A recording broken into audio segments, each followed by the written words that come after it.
കേരളത്തിലെ കോൺഗ്രസിൽ ഏറ്റവും ജനകീയൻ താനാണ് എന്ന് അഭിമാനം കൊള്ളുന്ന വ്യക്തിയാണ് ശശി തരൂർ. എന്നാൽ കഴിഞ്ഞ ലോക്സഭാ തെരഞ്ഞെടുപ്പിൽ 4ാം വട്ട വിജയത്തിലേക്ക് എത്താൻ തരൂർ അക്ഷീണം പാടുപെട്ടു. കേന്ദ്രമന്ത്രി കൂടിയായിരുന്ന രാജീവ് ചന്ദ്രശേഖർ വിപുലമായ പ്രചാരണം നടത്തി ജയിക്കുമെന്ന പ്രതീതി ഉണ്ടാക്കിയതാണ് തരൂരിന് തുണയായത്. ഇതോടെ BJPയുടെ ജയം തടയാൻ ഇടത് വോട്ടുകളും തരൂരിന് കിട്ടി. എല്ലാ പാർലമെന്റ് തെരഞ്ഞെടുപ്പുകളിലെയും പോലെ തീരദേശത്തെ മത്സ്യത്തൊഴിലാളി വോട്ടുകൾ ഒറ്റ ബ്ലോക്കായി തരൂരിന് കിട്ടി. ഇതെല്ലാം BJPയുടെ ജയം തടയുക എന്ന ലക്ഷ്യത്തോടെയായിരുന്നു. അതായത് തരൂർ അവകാശപ്പെടുന്നത് പോലെ തന്നെ തന്റെ ജനകീയത കൊണ്ടായിരുന്നില്ല തരൂരിന്റെ വിജയം. വിയർപ്പൊഴുക്കാതെ ജയിക്കും എന്നായിരുന്നു തരൂർ തെരഞ്ഞെടുപ്പ് കാലത്ത് പറഞ്ഞു നടന്നത് എങ്കിലും നന്നായി വിയർത്തിട്ട് തന്നെയാണ് തരൂർ തിരുവനന്തപുരത്ത് 4ാം തവണ വിജയം നേടിയത് എന്നതാണ് വാസ്തവം. ഇപ്പോൾ തരൂർ അവകാശപ്പെടുന്നത് പോലെ അത്രയേറെ ജനകീയനൊന്നുമല്ല തിരുവനന്തപുരത്ത് അദ്ദേഹം എന്നതാണ് നാട്ടുകാരുടെ വിമർശനം. കഴിഞ്ഞ തെരഞ്ഞെടുപ്പ് പ്രചാരണ കാലത്ത് ഏറ്റവും വലിയ എതിർപ്പ് തരൂരിനെ കാണാൻ കിട്ടില്ല എന്നതായിരുന്നു. ജയിച്ചു, ഇവിടെ നിന്ന് പോയി കഴിഞ്ഞാൽ 5 വർഷം കഴിഞ്ഞ് അടുത്ത തെരഞ്ഞെടുപ്പ് ആവുമ്പോഴേ കാണൂ എന്നതായിരുന്നു LDFന്റെ മുഖ്യ പ്രചാരണ ആയുധം. അദ്ദേഹത്തിന്റെ ഓഫീസ് അന്നും ഇന്നും സജീവമല്ല. കോൺഗ്രസ് പ്രവർത്തകർക്കും നേതാക്കൾക്കും പോലും തരൂരിന്റെ ഓഫീസിൽ നിന്ന് ഒരു കാര്യവും സാധിച്ചെടുക്കാനാവുകയില്ല. അവിടെ കടന്നു ചെല്ലുവാനും ചെന്നാൽ തന്നെ ഒരു കാര്യം അവതരിപ്പിക്കുവാനും സാധാരണക്കാർക്കും പ്രാദേശിക നേതാക്കൾക്കും പോലും നന്നായി പാടുപെടേണ്ടിയും വരുന്നുണ്ട്. ജില്ലയിലെയും സംസ്ഥാനത്തെയും കോൺഗ്രസ് നേതാക്കളോട് പോലും പരുഷമായാണ് ഓഫീസിലെ സ്റ്റാഫുകൾ പെരുമാറുന്നത് എന്ന വിമർശനവുമുണ്ട്. ആര് വിളിച്ചു കഴിഞ്ഞാലും ഫോൺ എടുക്കാറില്ല എന്ന പരാതിയും ശക്തമായി തന്നെ ഉയരുന്നുണ്ട്. എന്നാൽ അതേസമയം തന്നെ തരൂരിന്റെ ഈ പിടിപ്പുകേട് മനസ്സിലാക്കിയെന്നോണമാണ് അടൂർ പ്രകാശ് തന്റെ ഓഫീസിൽ കോൺഗ്രസുകാർക്ക് എല്ലാ സേവനങ്ങളും ലഭ്യമാക്കുന്നുണ്ട്. തിരുവനന്തപുരത്ത് തരൂരിന് ഇഷ്ടമില്ലാത്ത ചടങ്ങുകളിൽ ഒന്നിലും തന്നെ MP എന്ന നിലയിൽ അദ്ദേഹം പങ്കെടുക്കാറില്ല. വിവാഹത്തിനും മരണത്തിനുമെല്ലാം തന്നെ ഇതേ മാനദണ്ഡം തന്നെയാണ് പാലിക്കുന്നത്. MP ഓഫീസ് പ്രവർത്തനം കാര്യക്ഷമമല്ല എന്നും വികസന രംഗത്ത് കൂടുതൽ ഇടപെടൽ ഉണ്ടായിട്ടില്ല എന്നുമുള്ള വിമർശനം തെരഞ്ഞെടുപ്പ് സമയത്ത് തരൂർ നേരിട്ടിരുന്നു. ജനങ്ങൾക്ക് കണ്ടുകിട്ടാനില്ലാത്ത സേവനത്തിനെത്തുന്നവരോട് പരുഷമായി പെരുമാറുന്ന ഓഫീസുള്ള തരൂർ എങ്ങനെയാണ് താനാണ് കേരളത്തിലെ ഏറ്റവും വലിയ ജനകീയനെന്ന് അവകാശപ്പെടുന്നതിലെ സാങ്കത്യം എന്തെന്ന് കോൺഗ്രസുകാർക്ക് പോലും പിടികിട്ടുന്നില്ല എന്നതാണ് മറ്റൊരു വാസ്തവം. BJP വിരുദ്ധ വോട്ടുകൾ രാഷ്ട്രീയത്തിന് അതീതമായി കിട്ടുന്ന ഒറ്റ കാരണത്താലാണ് തരൂർ തുടർച്ചയായി തിരുവനന്തപുരത്ത് ജയിക്കുന്നത്. മുസ്ലിം മത്സ്യത്തൊഴിലാളി BJP വിരുദ്ധ വോട്ടുകൾ സംഘടിതമായി തരൂരിന് കിട്ടും.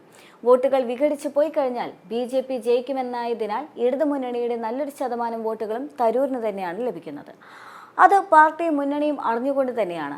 അതല്ലാതെ തരൂരിനോടുള്ള ആരാധന കൊണ്ടല്ല എന്നതും വാസ്തവം.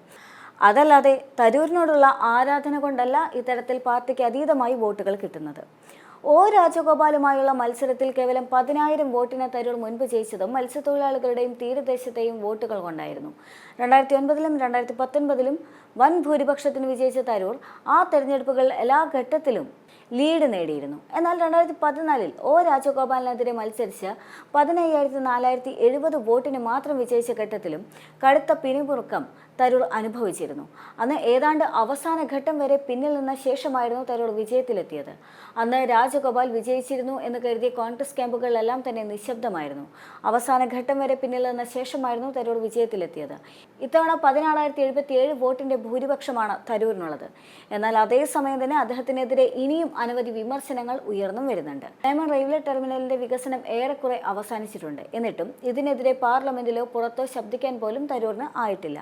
വിദേശികൾ വിനോദസഞ്ചാരത്തിന് വരുന്നത് പോലെയാണ് മണ്ഡലത്തിൽ MP-മാരുടെ സാന്നിധ്യമെന്നും കഴിഞ്ഞ തവണ കോർപ്പറേഷൻ പരിധിയിൽ 6,000 വോട്ട് മാത്രമായിരുന്നു ഭൂരിപക്ഷമെന്നും ബാക്കി തീരദേശ മേഖലയിൽ നിന്നായിരുന്നു എന്നുള്ളതെല്ലാം തന്നെ എടുത്തു പറയേണ്ടതാണ്.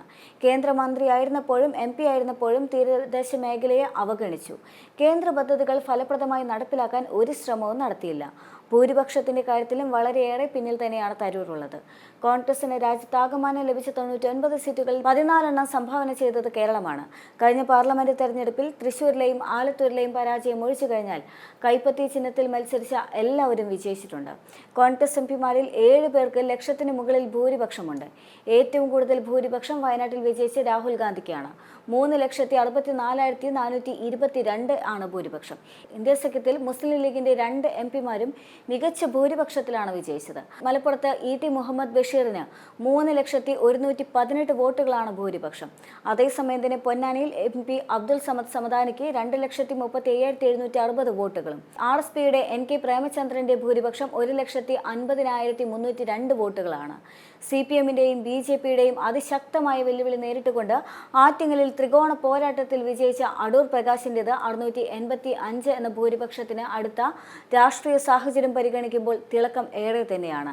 ലണ്ടനിൽ ജനിച്ച് കൊൽക്കത്തയിലും മുംബൈയിലും ഡൽഹിയിലും US-ലും വിദ്യാഭ്യാസം ചെയ്ത് വിദേശത്ത് ജോലി ചെയ്ത പാലക്കാടിന് പേരുള്ള തരൂരിന് വിശ്വപൗരൻ എന്നാണ് ഇപ്പോൾ വിളിപ്പേര്. ആ വിളിപ്പേര് താൻ ആഗ്രഹിക്കുന്നില്ല എന്നും തിരുവനന്തപുരത്തുകാരനാകാനാണ് തനിക്ക് ഇഷ്ടമെന്നും തരൂർ വെറുതെ പറയുന്നുണ്ട്. വഴുതക്കാട്ടെ ഫ്ളാറ്റിലാണ് അദ്ദേഹം താമസിക്കുന്നത്. കൈവിട്ടു പോകുമെന്ന് കരുതിയ തിരുവനന്തപുരം ലോക്സഭാ മണ്ഡലം ശശി തരൂർ തിരിച്ചു പിടിച്ചത് തീരദേശ പ്രദേശങ്ങളിലെയും ഗ്രാമീണ പ്രദേശങ്ങളുടെയും തികഞ്ഞ വാസ്തവം തന്നെയാണ്. മണ്ഡലത്തിലെ കഴിഞ്ഞ 18 തെരഞ്ഞെടുപ്പ് ഫലങ്ങൾ പരിശോധിച്ചു കഴിഞ്ഞാൽ മുൻതൂക്കം UDFന് തന്നെയാണ്. അപ്പോൾ ഇതെല്ലാം തന്നെ, അതായത് UDFന്റെ ഈ വോട്ടുകളെല്ലാം തന്നെ തരൂരിന്റെ ജനകീയതയിലൂടെ നേടിയതല്ല എന്നത് ഇതിലൂടെ തന്നെ വ്യക്തമായിരിക്കുകയാണ്.